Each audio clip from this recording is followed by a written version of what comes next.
दर्पण की फोकस दूरी और वक्रता त्रिज्या में संबंध ज्ञात करेंगे। तो पहले हम एक अवतल दर्पण ले लेते हैं जिसका बाहर की तरफ कलई किया हुआ रहता है, अंदर की तरफ धंसा हुआ रहता है। मान लेंगे कि एम एन एक अवतल दर्पण है और इसका पी ध्रुव है और यहाँ के ले लीजिए, पी के आपका मुख्य अक्ष हो जाएगा और यहाँ से एफ फोकस और सी केंद्र। अब हम क्या करेंगे, मुख्य अक्ष के समानांतर एक किरण को डालेंगे। आपतित किरण एक मुख्य अक्ष के समानांतर डालेंगे। नाम दे दे रहे हैं इसका ए बी। और ये जो है कि दर्पण से टकराने के बाद फोकस से होकर के गुजरेगी, इसका नाम दे देते हैं डी। और यहाँ पे केंद्र पे एक अभिलंब खींच देते हैं, ठीक। और यहाँ जो है कि आपतित किरण और अभिलंब के बीच के कोण को हम जानते हैं आपतन कोण कहा जाता है, इसको आई देते हैं और इसको, और ये परिवर्तन के बाद मुड़ती है ना यहाँ पे, और ये अभिलंब और परावर्तित किरण के बीच के कोण को परावर्तन कोण कहते हैं। अब देखिए यहाँ पे हम इसे आर से डिनोट करते हैं। अब हम ले लेंगे कोण ए बी सी, देखिए बन रहा है कोण ए बी सी, ये ले लेते हैं, ये आपतन कोण है और बराबर क्या परिवर्तन कोण, तो परिवर्तन कोण का नाम लिख लेते हैं सी बी एफ, कोण सी बी एफ। ये हो गया आपका किससे ये जो है कि आपस में बराबर है, तो लिख लेंगे परावर्तन कोण से, ठीक है। अब हम दूसरी स्थिति में देखिए लेते हैं, ये जो है कि आपका एक जेड आकृति बना रहा है, यहां से लेकर ए से बी, बी से सी और सी से एफ। देखिए आपका ये जेड आकृति बना रहा है, यहां से ऐसे, फिर ये ऐसे, फिर यहां से ऐसे जेड आकृति बना रहा है। यानी ये वाला कोण और ये वाला कोण भी क्या हो जाएंगे, आपस में बराबर हो जाएंगे। कैसे जी, आधा एकांतर कोण से, तो लिख लीजिए कोण ए बी सी बराबर कोण बी सी एफ। इसको समीकरण 1 लेते हैं और इसको समीकरण 2 ले लेते हैं। ये कैसे एक दूसरे से बराबर है, लिख लीजिए अंतर एकांतर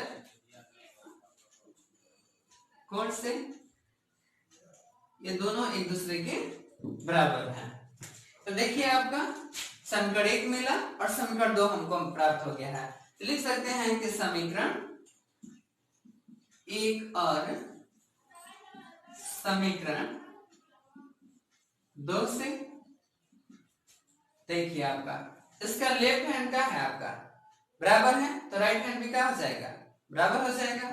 तो लिख सकते हैं कोण सी बी एफ बराबर कोण बी सी एफ।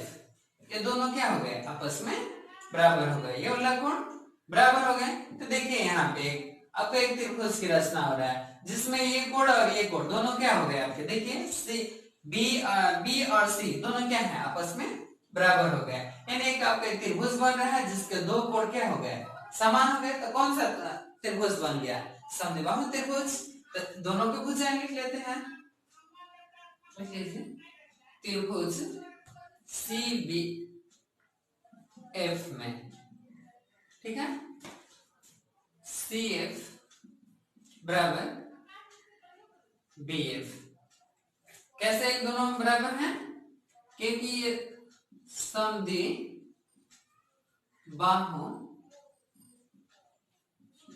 त्रिभुज,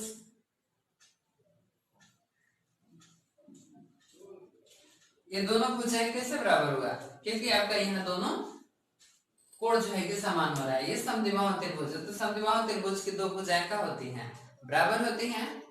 तो देखिए तो आपका ये कोण जो है कि इसके बराबर है, ये कोण जो है कि इसके बराबर है, और ये वाला कोण आपका इसके बराबर है। तो हम लोग देखिए अब CF के बदले में हम यहाँ, क्योंकि हम हर दूरिया जो है कि आपका मुख्य अक्ष से लिया जाता है, इसलिए हम क्या करेंगे यहाँ पे देखिए तो CF के बदले हम PC माइनस PF लिख सकते हैं। देखिए PC में से PF को घटाएंगे तो आपका CF प्राप्त हो जाएगा ना, इसलिए हमने क्या किया है PC में से PF को घटा दिया है। बराबर देखिए BF, कोई दिक्कत है? अब यहाँ एक स्टेप और बढ़ा लीजिए कि PC माइनस PF बराबर, अब देखिए कि हम, क्योंकि हमको हर यहाँ यदि PF है तो PF के पदों में लाएंगे तभी तक जाके आगे हल जो है कि संभव है।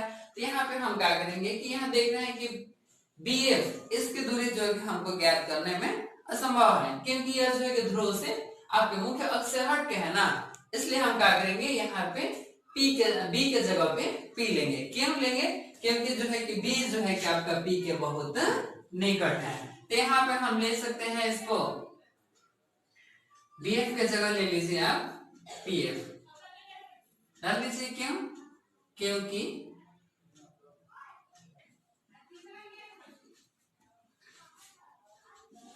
B P के बहुत निकट है ना।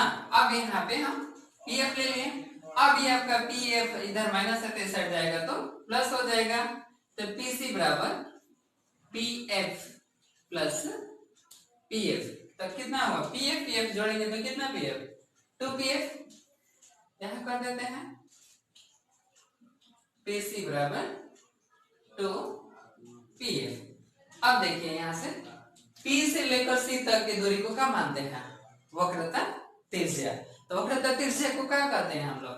R से सूचित करते हैं, बड़ा R दे दीजिए, और यहाँ पे P से लेकर F के बीच की दूरी को फोकस दूरी, तो यहाँ पे क्या करेंगे 2F। हमको यही ना सिद्ध करना था कि दर्पण की फोकस दूरी और वक्रता तिरछा के बीच का संबंध ज्ञात करना था। तो देखिए R बराबर 2F, दोनों के बीच का संबंध हमें प्राप्त हो गया। कोई दिक्कत होगा तो क्वेश्चन पूछिएगा।